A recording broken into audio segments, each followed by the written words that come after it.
una pregunta si está mal. ¿Sabéis de qué manera de alguien que le puede interesar? No lo sé, porque ya el otro día pasaron unos chicos. Igual comercial, No lo sé. no lo sé, no tengo ni idea. Pasan cosas. ¿Y La qué diferencia es el preguntas precio, te básicamente.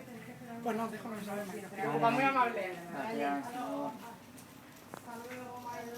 Ah, escúchame, dime cuánto es, que te digo yo que te lo pago.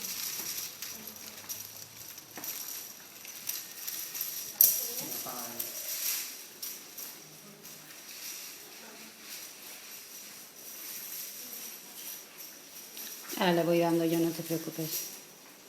Quería pagar la luz. ¿Esa que está aquí en el lado? Sí, sí. Sí, sí, también.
Tranquilo, no te he pillado. Te hablo aquí, la...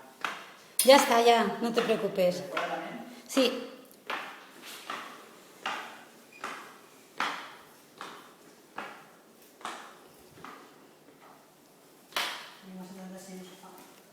Claro, es que si está abierto todo... Vale, perfecto.